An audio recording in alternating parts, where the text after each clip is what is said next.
로마서 8장 18절부터 23절까지 우리 같이 읽도록 하겠습니다. 생각하건대 현재의 고난은 장차 우리에게 나타날 영광과 비교할 수 없도다. 피조물이 고대하는 바는 하나님의 아들들이 나타나는 것이니 피조물이 허무한데 굴복하는 것은 자기 뜻이 아니요 오직 굴복하게 하시는 이로 말미암음이라. 그 바라는 것은 피조물도 썩어짐의 종로로 탄 데서 해방되어 하나님의 자녀들의 영광의 자유에 이르는 것이니라. 피조물이 다 이제까지 함께 탄식하며 함께 고통을 겪고 있는 것을 우리가 아느니라. 그뿐 아니라 또한 우리 곧 성령의 처음 익은 열매를 받은 우리까지도 속으로 단식하여 양자 될 것, 곧 우리 몸의 속량을 기다리느니라. 아멘. 여러분, 오늘은 로마서 8장의 전체 문맥을 생각해 보려고 합니다.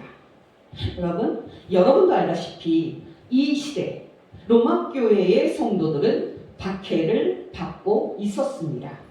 이 시대 로마 교회의 성도들은 고난을 받고 있었습니다. 그러나 여러분, 이 성도들은 또한 이기고 있었습니다. 이 성도들은 또한 넉넉히 이기고 있었습니다. 로마서 8장 37절, 그러나 이 우리를 사랑하시는 이로 말미암아 우리가 넉넉히 이기느니라. 그렇다면 여러분, 이 성도들로 하여금 넉넉히 이기도록 만든 것은 무엇이었을까요? 오늘 이것이 우리가 생각해 볼 문제입니다. 또 이것은 우리가 계속 생각하고 있는 문제이기도 합니다. 여러분, 답은 분명합니다.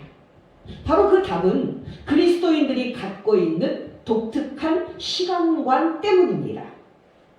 여러분, 지난주에도 말씀을 드렸지만 우리 그리스도인들은 현세와 내세라는 두 시대의 시간관을 가지고 있습니다. 세상 사람들은 이 세상이 끝나지 않을 것처럼 생각합니다만 이 시대는 끝나게 되어 있습니다.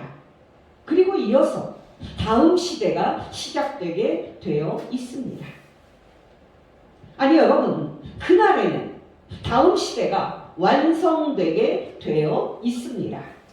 왜냐하면 2000년 전에 예수님이 오셨을 때에 다음 시대가 이미 시작되었기 때문입니다. 여러분, 인류 역사를 보통 AD 그리고 BC 두 부분으로 나눕니다. 쉽게 말씀을 드리면 인류 역사를 예수 그리스도께서 오시기 전 시대와 예수 그리스도께서 오신 그 후 시대로 나눕니다. 바로 예수 그리스도께서 이 땅에 오심으로써 인류 역사 속에 근본적인 전환이 일어났고 예수 그리스도께서 오심으로 내세가 시작되었다는 것을 의미합니다. 여러분은 이 정도만 들어도 혼동이 생길 것으로 생각이 됩니다. 여러분, 내세하면 성도들은 그것을 보통 죽은 후에 영원히 가는 천당으로 생각합니다만 내세는 그런 장소가 아닌 시간을 나타내는 의미입니다. 우리가 보통 한국 역사를 나눌 때 고려시대, 조선시대 이런 말을 쓰지 않습니까? 바로 현세, 내세라고 말할 때 그 의미는 이 시대, 다음 시대라는 뜻입니다. 영어로는 this age, the age to come이라고 하는 그런 말씀입니다. 여러분, come이라는 단어는 여러분도 아실 겁니다. 온다는 뜻인데요. 바로 이 시대가 끝나면 이어서 오는 시대가 있는데 그게 내세라는 뜻입니다. 여러분, 이것을 두 시대 시간관이라고 하는데요. 이 시간에 이것을 차분하게 생각해 보고자 합니다. 여러분께 예를 들어서 말씀을 드립니다. 여러분, 1970년 11월 13일 전태일이라는 청년이 분신 자살을 하면서 23살이라는 젊은 나이에 세상을 떠납니다. 그는 노동자들의 열악한 근무 조건을 개선하기 위해서 싸우다가 결국 목숨까지 바칩니다. 1985년 문승현 씨는 이런 전태일 씨를 기념을 해서 그날이 오면이라는 노래를 만듭니다. 여러분, 우리나라의 정치적 민주주의가 1987년 6월에 왔다고 할 때 1970년이나 1985년이나 둘 다 국민들의 자유와 권리가 억압받던 시대였습니다. 바로 이런 어려운 시대인 1985년에 문승현 씨는 전태일 씨의 죽음을 기념하면서 노래를 만든 겁니다. 가사는 이렇습니다. 한밤의 꿈은 아니라 오랜 젊음도 헛된 꿈이 아니었으리. 피 맺힌 그 기다림도 헛된 꿈이 아니었으리. 그날이 오면 여러분, 민주화 운동을 하던 분들은 그날이 올 것을 믿으며 그들의 젊음과 목숨을 내놓았습니다. 여러분, 그날이 오기를 기다리는 우리 그리스도인의 삶도 이와 다르지 않다는 사실입니다. 여러분께 또 다른 이해를 말씀을 드립니다. 일제시대 때 민족 운동가이자 작가였던 시문의 시에 그날이 오면이라는 시가 있습니다. 이 시는 조국 독립의 영혼을 노래한 시로서 중학교 교과서에도 실려있는 시입니다. 가사는 이렇습니다. 그날이 오면은 삼각산이 일어나 덩실 춤이라도 추고 한강물이 뒤집혀 용손 숨칠 그날이 이 목숨이 끊기기 전에 와주기만 할 양이면 나는 밤하늘에 나르는 까마귀와 같이 종로의 인격을 머리로 들이받아 올라오리다. 여러분, 이 시는 더 계속이 됩니다만 일부만 읽어드렸습니다. 시문은 나라가 일제에서 해방되는 광복의 날을 바라보았지만 1936년 장티푸스로 젊은 나이에 숨지며 광복을 보지 못하고 세상을 떠납니다. 여러분, 그날이 오기를 기다리는 우리 그리스도인의 삶도 이와 다르지 않다는 사실입니다. 여러분 기억하십시오. 사도 바울은 고난당하는 성도들에게 그날이 온다고 상기시킵니다. 사도 바울은 위로가 필요한 성도들에게 그날이 온다고 상기시킵니다. 18절 생각하건대 현재의 고난은 장차 우리에게 나타날 영광과 비교할 수 없도다. 여러분 다시 기억하시기 바랍니다. 사도 바울은 고난당하는 성도들에게 이 시대가 멀지 않아 끝날 것이며 그 후에 다음 시대가 올 것인데 그날에 그들에게 영광이 나타날 것임을 상기시키고 있습니다. 여러분, 이야기를 이렇게 풀어가 보도록 하겠습니다. 여러분, 로마서 8장에서 사도 바울의 의도는 고난당하는 성도들이 그들이 장차 받을 구원의 절대적 영광과 확실함을 알고 그 지식으로 고난을 이기도록 돕는 것입니다. 여러분은 구원, 그러면은 무슨 생각이 드십니까?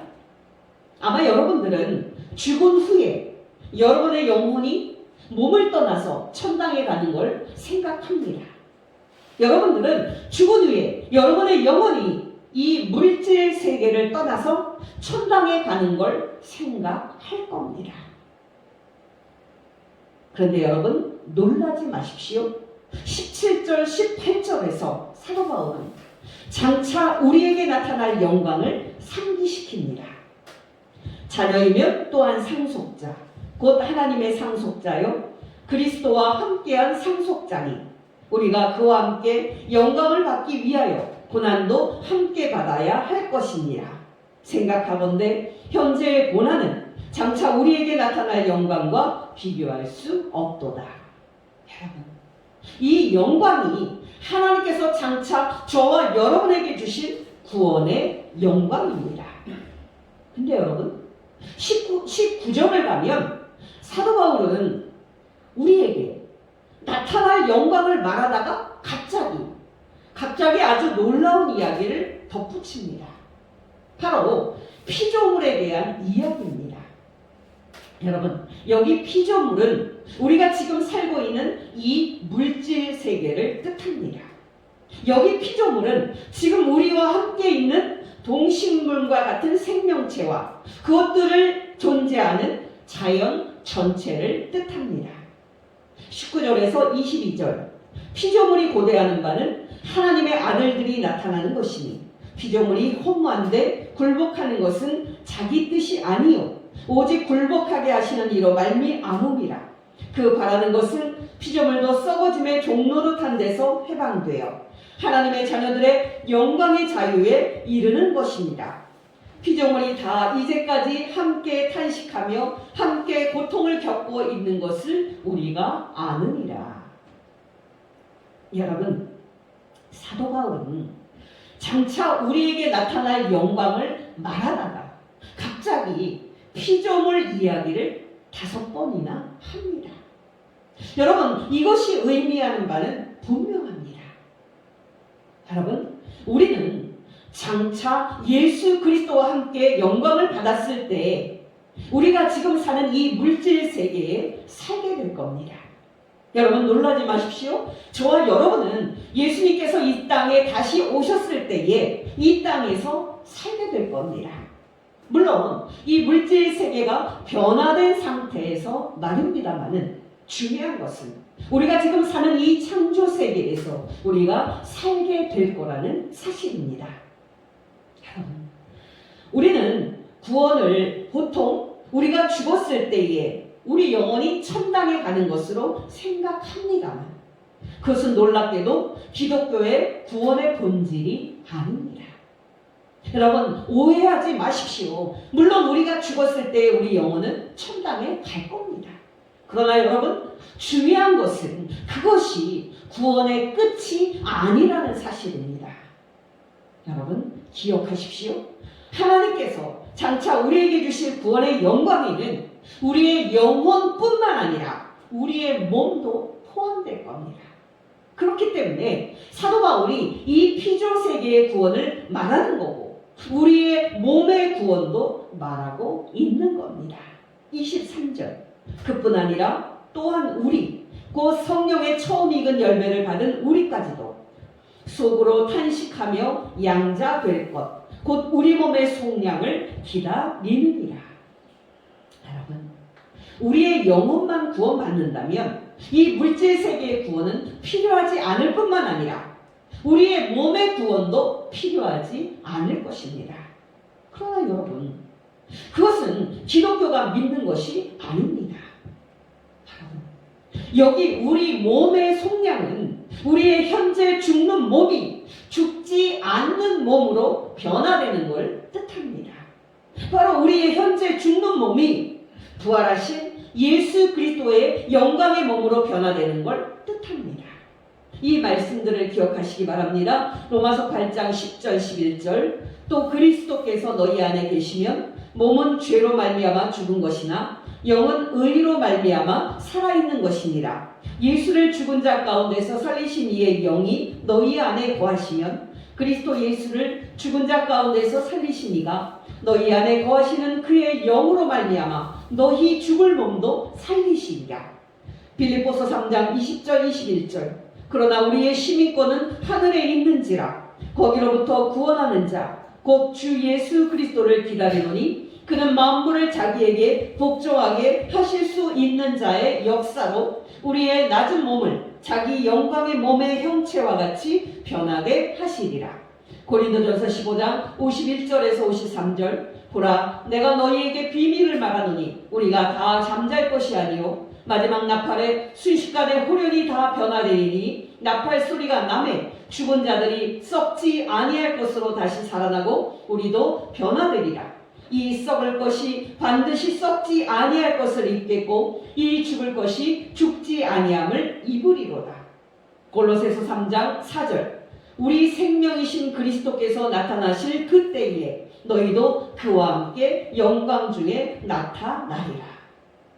여러분, 여러분은 휴거라는 말을 들어보셨을 겁니다. 성도들은 보통 휴거 그러면은 예수님이 다시 오셨을 때 성도들이 하늘로 들려 올라가서 하늘에 거하고 이 땅의 대환란을 피하는 것으로 생각합니다만, 여러분, 그런 생각은 틀린 생각입니다. 이때 휴거는 이 땅에 강림하시는 예수님을 영접하기 위해서 성도들이 공중으로 마중 나가는 것과 그 후에 성도들이 예수님과 함께 이 땅에 내려와서 영원히 이 땅에서 주와 함께 사는 것을 뜻하는 겁니다.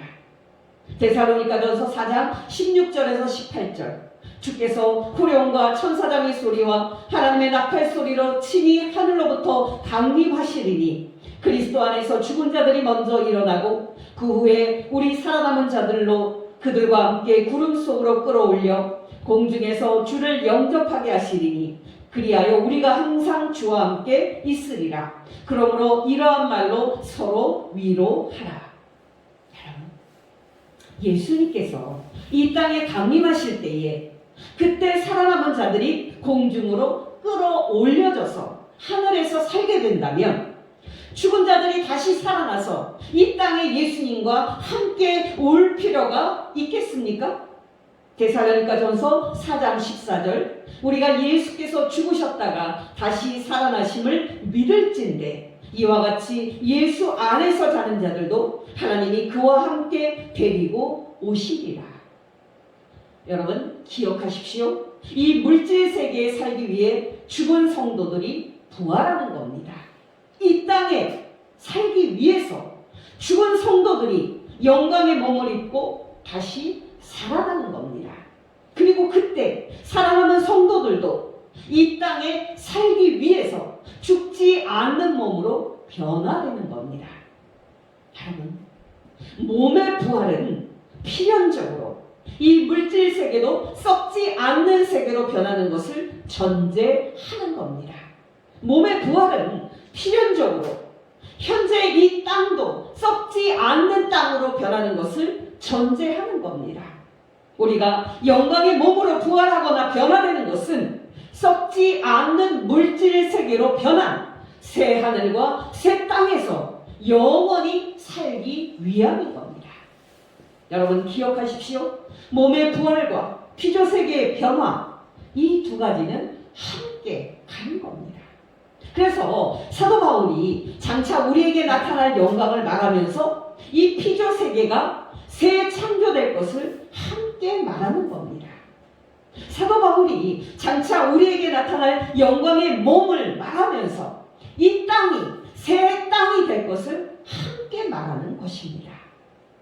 여러분께 다시 강조해서 말씀을 드립니다. 여러분, 예수님께서 다시 오실 때에 이 피조 세계도 썩지 않는 세계로 변화되어 이 땅도 구원을 받게 될 것입니다. 이 성경 구절을 기억하시기 바랍니다. 베드로후서 3장 10절, 그러나 주의 날이 도둑같이 오리니 그날에는 하늘이 큰 소리로 떠나가고 물질이 뜨거운 불에 풀어지고 땅과 그 중에 있는 모든 일이 드러나리로다. 이 모든 것이 이렇게 풀어지리니 너희가 어떠한 사람이 되어야 마땅하냐? 거룩한 행실과 경건함으로 하나님의 날이 임하기를 바라보고 간절히 사모하라. 그날에 하늘의 불에 타서 풀어지고 물질이 뜨거운 불에 녹아지려니와 우리는 그의 약속대로 의가 있는 곳인 새 하늘과 새 땅을 바라보도다.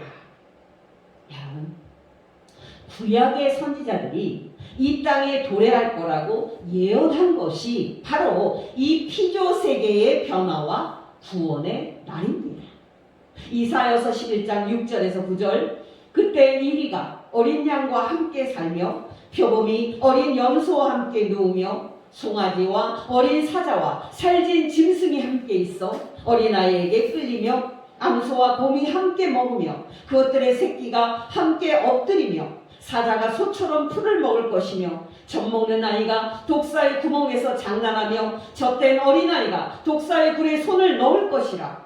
내 거룩한 산 모든 곳에서 해됨도 없고 상함도 없을 것이니 이는 물이 바다를 덮음같이 여호와를 아는 지식이 세상에 충만할 것임이니라.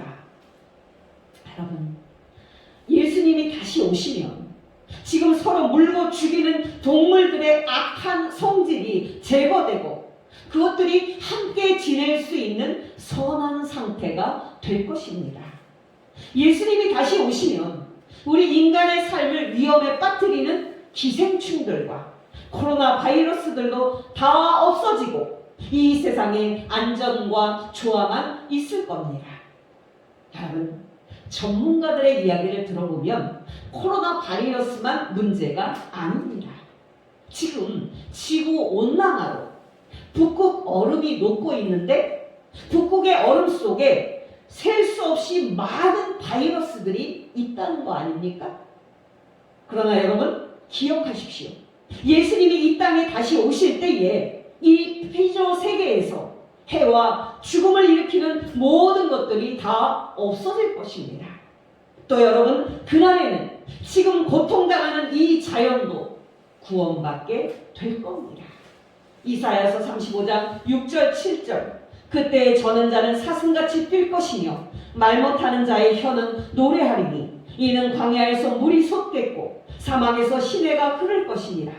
뜨거운 사막이 변하여 못이 될 것이며 메마른 땅이 변하여 원천이 될 것이며 승냥이의 눕던 곳에 풀과 갈대와 부들이 날 것이며 이사야서 66장 22절 내가 지을 새하늘과 새 땅이 내 앞에 항상 있는 것 같이 너희 자손과 너희 이름이 항상 있으리라. 여호와의 말이니라. 요한계시록 21장 1절 또 내가 새하늘과 새 땅을 보니 처음 하늘과 처음 땅이 없어졌고 바다도 다시 있지 않더라. 여러분 오늘 로마서 말씀을 다시 정리해 보십시다. 여러분 사도 바울은 고난당하는 성도들에게 이 시대가 끝날 것이며 장차 그날에 그들에게 영광이 나타날 것임을 상기시키고 있습니다. 사도 바울은 고난당하는 성도들에게 이 시대가 끝날 것이며 장차 그날에 이 피조세계가 새하늘과 새 땅으로 변화될 것임을 상기시키고 있습니다. 바로 그날에 우리들이 죽지 않는 몸을 입고 썩지 않는 영광으로 변한 이 땅에서 주님과 함께 영원히 살게 된다는 말씀입니다. 한마디로 말씀을 드리면 그날에 하나님께서 죄의 종로로 타는 이 세상을 바로 잡으실 거라는 말씀입니다. 그날에 하나님께서 죽음의 종로로 타는 이 세상을 바로잡아서 이 땅에 에덴 동산을 회복시키겠다는 말씀입니다. 여러분 이 말씀은 장차 나타날 썩지 않는 하나님의 나라에는 예수 믿어서 영광의 몸을 입은 성도들만 들어간다는 말씀입니다. 고린도전서 15장 50절 형제들아 내가 이것을 말하노니 혈과 육은 하나님의 나라를 이어받을 수 없고 또한 썩는 것은 썩지 아니하는 것을 유업으로 받지 못하느니라. 요한복음 3장 5절 예수께서 대답하시되 진실로 진실로 내게 이르노니 사람이 물과 성령으로 나지 아니하면 하나님의 나라에 들어갈 수 없느니라. 여러분 저는 이제부터 여러분께 적용 차원에서 말씀을 드립니다. 여러분 성경은 66권으로 이루어진 상당히 긴 책입니다. 근데 여러분 성경은 오직 한 가지만을 말하기 위해서 기록된 책이기도 합니다. 바로 그것은 그날입니다. 바로 그것은 우리 주 예수 그리스도께서 이 땅에 다시 오시는 날입니다. 여러분 성경의 제일 첫 단어가 뭔지 아십니까? 바로 태초에라는 단어입니다. 이 말은 처음이라는 말로 영어로는 in the beginning입니다. 처음이란 말로 성경이 시작됐다는 사실이 얼마나 엄청난 뜻을 담고 있는지 아십니까? 창세기 1장 1절 태초에 하나님이 천지를 창조하시니라. 태초에 하나님이 하늘과 땅을 창조하시니라. 여러분 이렇게 처음이란 말로 시작하는 성경은 마지막 또는 종말이라는 말로 끝납니다. 요한계시록 21장 1절 또 내가 새하늘과 새 땅을 보니 처음 하늘과 처음 땅이 없어졌고 바다도 다시 있지 않더라. 여러분, 우리들은 보통 창세기 1장에 하나님의 천지 창조를 과거의 사건으로만 생각을 합니다마는 창세기 1장은 처음에 이 땅을 창조하셨던 하나님이 마지막 날에 이 땅을 새롭게 다시 창조하실 날이 올 것임을 말하고 있는 겁니다. 바로 사도 베드로의 유명한 말씀이 이것에 관한 말씀입니다. 베드로후서 3장 3절에서 7절. 먼저 이것을 알지니 말세에 조롱하는 자들이 와서 자기의 정욕을 따라 행하며 조롱하여 이르되 주께서 강림하신다는 약속이 어디 있느냐? 조상들이 잔으로부터 만물이 처음 창조될 때와 같이 그냥 있다 하니 이는 하늘이 옛적부터 있는 것과 땅이 물에서 나와 물로 성립된 것도 하나님의 말씀으로 된 것을 그들이 일부러 잊으려 함이로다. 이로 말미암아 그때 세상은 물이 넘침으로 멸망하였으되 이제 하늘과 땅은 그 동일한 말씀으로 불사르기 위하여 보호하신 바 되어 경건하지 아니한 사람들의 심판과 멸망의 날까지 보존하여 두신 것이니라. 좀 건너뛰고 10절. 그러나 주의 날이 도둑같이 오리니 그날에는 하늘이 큰 소리로 떠나가고 물질이 뜨거운 불에 풀어지고 땅과 그 중에 있는 모든 일이 드러나리로다. 또 12절 13절. 너희는 하나님의 날이 임하기를 바라보고 간절히 사모하라. 그날에 하늘이 불에 타서 풀어지고 물질이 뜨거운 불에 녹아지려니와 우리는 그의 약속대로 의가 있는 곳이 새하늘과 새 땅을 바라보도다. 여러분께 다시 한번 말씀드립니다. 여러분, 창세기 3장을 보면 하나님께서 아담과 여자가 선악과를 따먹는 죄를 지었을 때에 하나님은 이제 범죄자들을 하나씩 신문하시고 심판하십니다. 하나님은 범죄를 신문하다가 그 범죄의 근원인 뱀이 사단을 확인한 다음에 사단에게 심판을 선언하십니다. 그게 유명한 첫 복음이라는 구절입니다. 창세기 3장 15절. 여호와 하나님이 뱀에게 이르시되 내가 이렇게 하였으니 내가 너로 여자와 원수가 되게 하고 내 후손도 여자의 후손과 원수가 되게 하리니 여자의 후손은 내 머리를 상하게 할 것이요 너는 그의 발꿈치를 상하게 할 것이라 하시고. 여러분, 이 구절에서 하나님이 보내시겠다고 약속하신 여자의 후손이 올 날이 구약 성경에서 계속 예언됩니다. 이 구절에서 하나님이 사단의 머리를 발로 밟고 정복함으로써 인류를 사단에게서 구원할 여자의 후손이 올 날이 구약 성경에서 계속 예언됩니다. 여러분, 기뻐하십시오. 구약 시대 동안에 몇천 년에 걸쳐서 온다고 예언된 여자의 후손이 마침내 여자에게서 태어납니다. 바로 우리 주 예수 그리스도입니다. 갈라디아서 4장 4절. 때가 참에 하나님이 그 아들을 보내사 여자에게서 나게 하시고 율법 아래 나게 하신 것은. 여러분은 이 말씀이 얼마나 영광스러운지 그 영광을 아십니까? 여러분, 기뻐하십시오. 창세기 3장 15절에서 하나님이 보내시겠다고 약속하신 여자의 후손이 마침내 이 땅에 오셨습니다. 그렇게 오셔서 2000년 전에 예수님은 십자가와 부활을 통해서 사단을 정복하셨습니다. 그리고 마지막 날에 다시 오셔서 사단과 그의 자손들을 지옥에 넣어서 영원한 승리를 완성하실 것입니다. 여러분, 성경의 마지막 구절입니다. 요한계시록 22장 20절. 이것들을 증언하신 이가 이르시되 내가 진실로 속히 오리라 하시거늘 아멘. 주 예수여 오시옵소서. 요한계시록에서 예수님을 뭐라고 하는지 아십니까? 바로 처음이요 나중입니다. 바로 알파와 오메가입니다. 바로 시작이요 끝입니다. 요한계시록 1장 8절. 주 하나님이 이르시되 나는 알파와 오메가라. 이제도 있었고 전에도 있었고 장차 올 자요 전능한 자라 하시더라. 1장 17절 예수께서 오른손을 내게 얹고 이르시되 두려워하지 말라. 나는 처음이요 마지막이니. 2장 8절 서머나 교회의 사자에게 편지하라. 처음이며 마지막이요 죽었다가 살아나신 이가 이르시되. 여러분, 제가 몇 구절만 읽었습니다만 진리는 분명합니다. 성경 66권은 처음부터 끝까지 우리 주 예수 그리스도께서 오실 날이 있음을 말하고 있는 것입니다. 여러분, 팥빵에 안고가 없으면 빵이 아니듯이 어떤 은혜를 끼치는 설교도 그 안에 예수 그리스도가 없다면 그것은 설교가 아닙니다. 여러분, 마지막으로 하나 더 말씀을 드리면 우리 주 예수 그리스도께서 이 땅에 다시 오실 때에 최후의 심판이 있을 것입니다.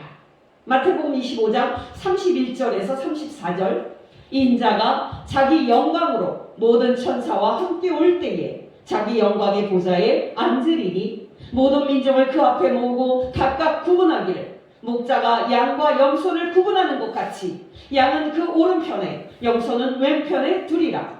그때 임금이 그 오른편에 있는 자들에게 이르시되 내 아버지께 복받을 자들이여 나와 창세로부터 너희를 위하여 예비된 나라를 상속받으라. 조금 건너뛰고 41절 또 왼편에 있는 자들에게 이르시되 저주를 받은 자들아 나를 떠나 마귀와 그 사자를 위하여 예비된 영원한 불에 들어가라.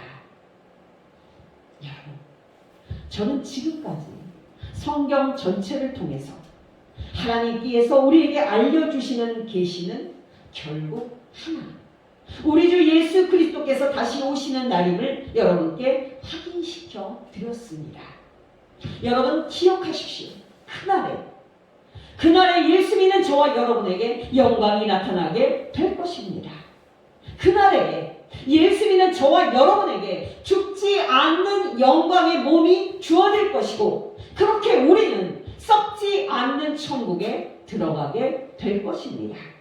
또한 여러분, 그날에는 지금 썩고 있는 이 피조세계도 구원에 동참하게 될 것입니다. 그날에 지금 부패하고 있는 이 자연도 영광에 참여하게 될 것입니다. 저는 이 시간 적용 차원에서 한 가지만 더 말씀을 드리고 설교를 마치고자 합니다. 여러분께 질문 드립니다. 여러분은 사도 바울처럼 생각하건대 현재의 고난은 장차 우리에게 나타날 영광과 비교할 수 없도다라고 감격하면서 말하고 있습니까? 여러분, 학교에서 수업 시간에 딴 데 쳐다보는 학생에게 교사는 종종 이렇게 말합니다. 아니 홍길동아, 무슨 딴 생각을 하기에 정신을 팔고 있어? 집에 뭐 꿀단지라도 있는 거야? 여러분, 이 말은 보통 부정적으로 쓰입니다만 이 말이 의미하는 바는 너무 큽니다. 여러분, 예수 믿는 우리들은 세상 사람들 보기에 정신이 딴 데 가 있는 사람처럼 보여야 합니다. 예수 믿는 우리들은 앞에 세상의 부귀영화가 있는데 그것들은 하나도 거들떠보지도 않을 정도로 생각이 딴 데 가 있는 사람처럼 보여야 합니다. 여러분께 질문 드립니다. 여러분은 바로 그런 사람입니까? 초대교회 때 감옥에 갇히고 매맞고 얻어 터지면서도 항상 기쁨이 넘쳤던 성도들처럼 여러분은 장차 여러분에게 나타날 영광 때문에 날마다 기쁨과 감격이 넘치는 사람입니까? 여러분, 저는 정말 기독교인들이 예수님이 다시 오실 것을 믿는 사람들인지 의구심이 들 때가 많습니다. 여러분, 우리는 보통 주일 예배 때 사도신경을 고백합니다. 저리로서 산자와 죽은 자를 심판하러 오시리라. 그렇게 입술로 고백을 합니다. 그러나 여러분, 우리가 모두 인정할 수밖에 없듯이 우리의 고백은요, 형식적입니다. 여러분, 목회자들이 그 고백을 진짜로 한 거라면 어떻게 강단에서 예수 그리스도께서 오신 날이 선포되지 않을 수가 있습니까? 목회자들이 사도신경을 진짜 믿는다면 어떻게 강단에서 예수 그리스도께서 종말에 다시 오실 날이 설교되지 않을 수 있습니까? 여러분, 우리는 솔직히 고백하지 않을 수가 없습니다. 여러분, 오늘날 설교는 많지만 성경책은 창고 한 구석에 처박혀 있는 채 먼지가 수북이 쌓여있는 모습입니다. 오늘날 설교를 접할 수 있는 매체들은 넘쳐나지만 기독교 교리는 장식용일 뿐이고 간단만 성도들의 마음을 잘못된 방식으로 위로하는 치유 설교와 실용주의적인 설교가 판을 치는 것이 요즘의 현실입니다. 성경과 기독교 교리를 대하는 성도님들의 생각도 이와 별다르지 않을 것입니다. 여러분, 기억하십시오. 우리 주 예수 그리스도께서 다시 오실 때에 그날에 예수 믿는 저와 여러분에게 영광이 나타나게 될 것입니다. 예수 그리스도께서 다시 오실 때에 저와 여러분에게 죽지 않는 영광의 몸이 주어질 것이고 그렇게 우리는 하나님 나라에 들어가는 영광을 받게 될 겁니다. 여러분, 예수 그리스도를 믿는 우리들은 어떤 사람들입니까? 한마디로 진리를 아는 사람들입니다. 여러분, 사람들은 진리가 어디에 있는지 찾고 있습니다. 1897년 프랑스의 미술가였던 고갱, 이 고갱은 유작으로 그림 한 점을 남깁니다.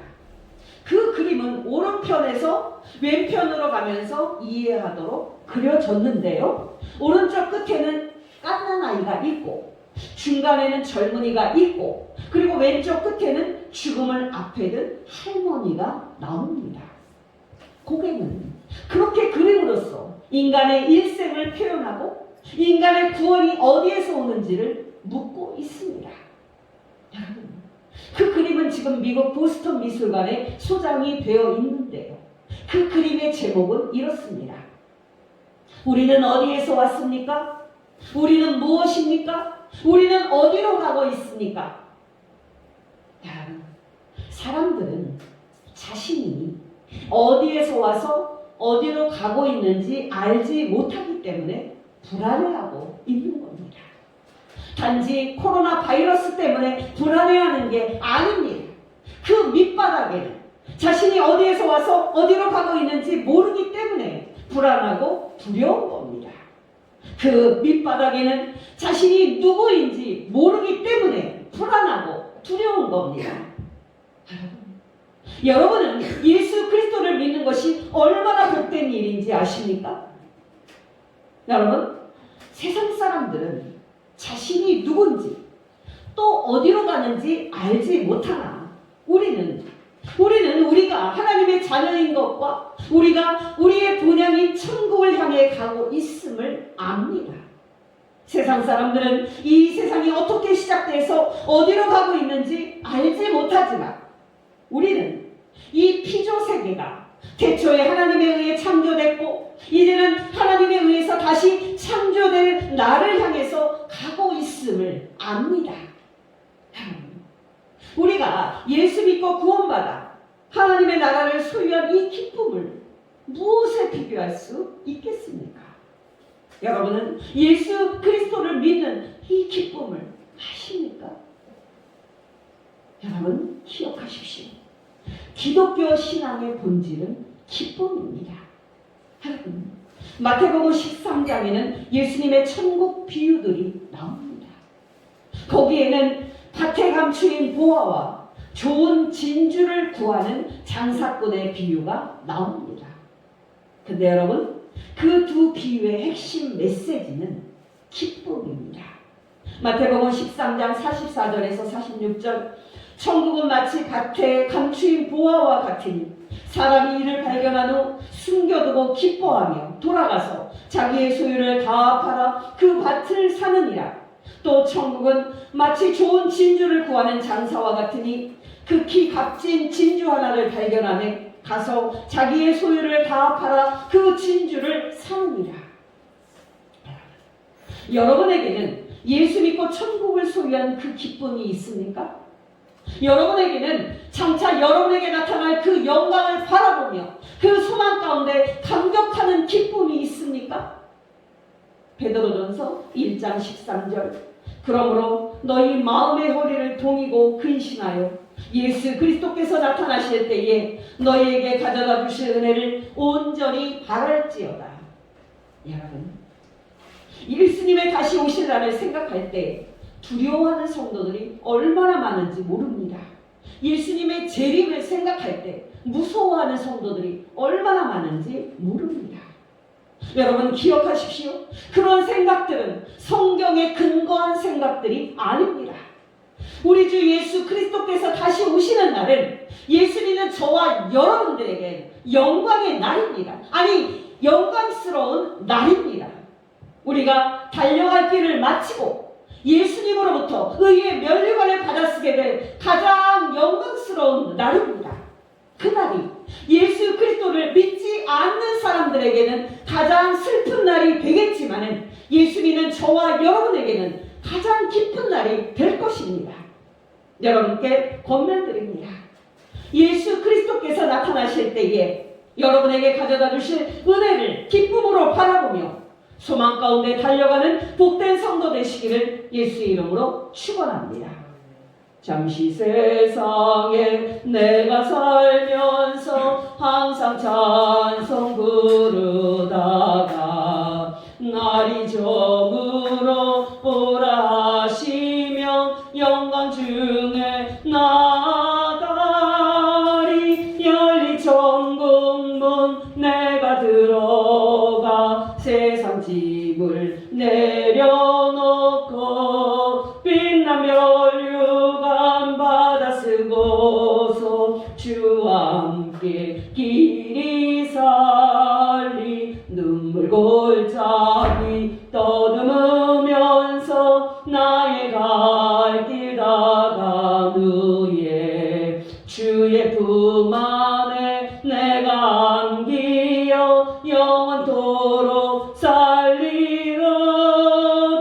열린 천국문 내가 들어가 세상 짐을 내려놓고 빛난 면류관 받아 쓰고서 주와 함께 길이 살리. 나의 가는 길 멀고 험하며 산은 높고 고른 깊어 고난 나의 몸 쉴 곳 없어도 못된 날이 밝아오리.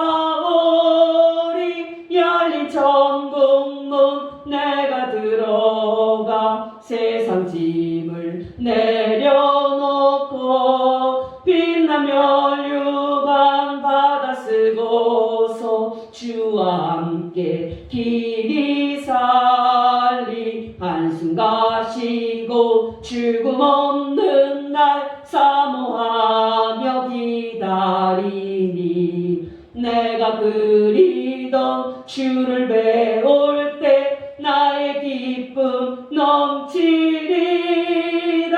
열린 천국문 내가 들어가 세상 짐을 내려놓고 빛난 면류관 받아 쓰고서 주와 함께 길이 살리. 기도하겠습니다.